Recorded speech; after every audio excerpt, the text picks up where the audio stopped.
கழக பொதுச் செயலாளர், முன்னாள் முதல்வர், வருங்கால முதல்வர் அண்ணன் எடப்பாடியார் அவர்கள் 4ஆம் தேதி திருநெல்வேலியில் நடக்கின்ற திருநெல்வேலி சட்டமன்றத்துக்கு உட்பட்ட வாகையடி முனையில் நடைபெற அங்கே வாகையடி முனையில் வைத்து ஒரு மாபெரும் கூட்டத்தில் உரையாற்ற உள்ளார்கள்.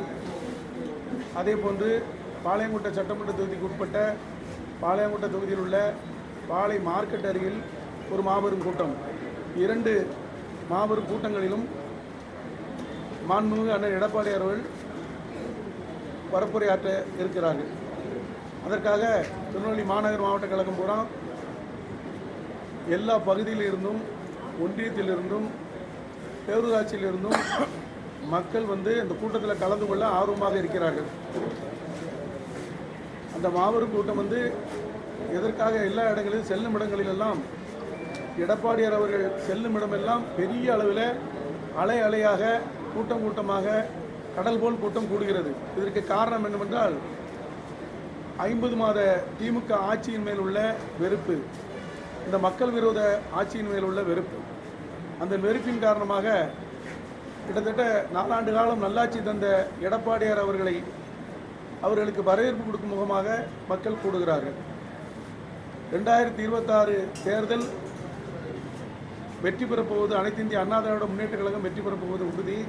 மாண்புமிகு அண்ணன் எடப்பாடியார் முதல்வராவது காலத்தின் கட்டாயம், அதில் எந்த மாற்று கருத்தும் இல்லை.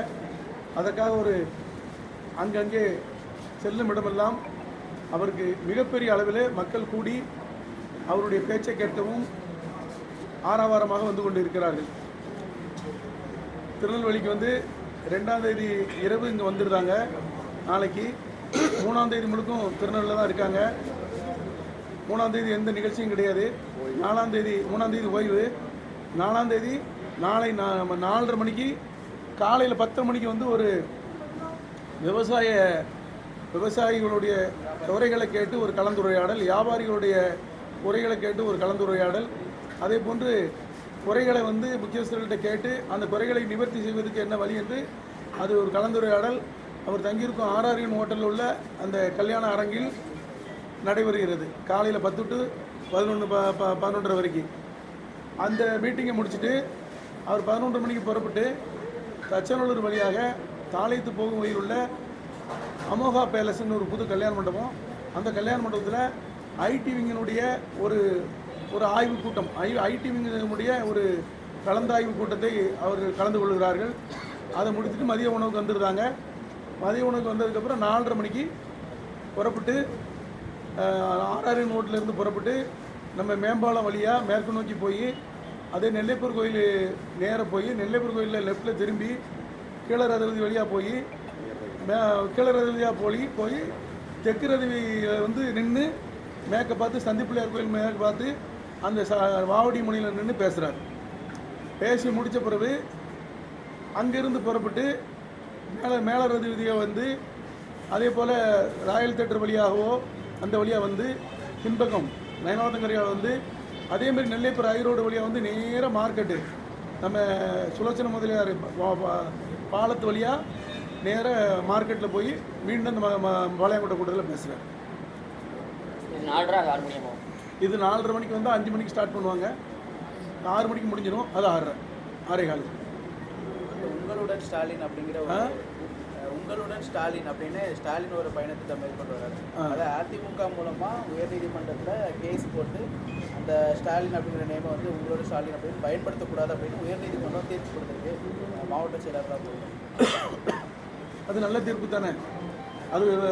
அது வந்து இந்த மாதிரி நிகழ்வுகள் வந்து கண்டிக்கப்பட வேண்டியதான். நீதிமன்றமே அதை சரியான தீர்ப்பை தான் சொல்லியிருக்கு. அது ஒன்றும் மாற்றுக்கிறது இல்லை.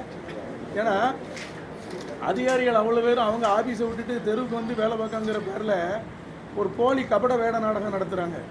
இது நாடகம் தான். இது 50 மாதம் என்ன பண்ணிட்டு இருந்தாங்க? 4.5 ஆண்டு காலம் கிட்டத்தட்ட அவங்க என்ன பண்ணிட்டு இருந்தாங்க? இந்த வேலையை முதலிருந்தே செஞ்சுருக்கலாம்ல. 3 வருஷமாக வந்து மகளிர் உரிமை தொகை கொடுக்கணும்னாங்க, கொடுக்கவே இல்லை. எங்களுடைய பொதுச்செயலாளர் எடப்பாடியார் அவர்களும் மாநில நிர்வாகிகளும் அங்கங்கே கூட்டம் போட்டு நீ மகளிர் உரிமை தொகையை கொடுக்கணும்னு சொன்னீங்க, இது வரைக்கும் எதுவுமே கொடுக்கலையே, அதையும் கொடுக்கல, ஏன் கொடுக்கலன்னு ஓயாமல் கேள்வி கேட்டு தான் அதை கொடுக்க வச்சோம். அதுலேயும் எங்களுக்கு பங்கு இருக்குது. 3 வருஷம் கொடுக்கல, 36 மாதம் 36,000 ரூபா சேர்த்து கொடுத்துருக்கணும். ஆனால் ஒவ்வொரு மாதமும் 1000 ரூபா கொடுத்துட்டு இருக்காங்க. அதை 2,25,00,000 கார்டுக்கு கொடுக்கல, மொத்த கார்டு கொடுக்கல, 1 கோடி கார்டுக்கு தான் கொடுத்துருக்காங்க. இன்னும் 1,4 லட்சம் கார்டு, 1,25,00,000 கார்டு கொடுக்கணும்னு சொல்லி ஏமாத்து வேலை நடத்திட்டு இருக்காங்க. 525 பொய் வாக்குறுதி கொடுத்தாங்க தேர்தல் சமயத்தில் 2021. அதேமாதிரி இது ஒரு பொய்.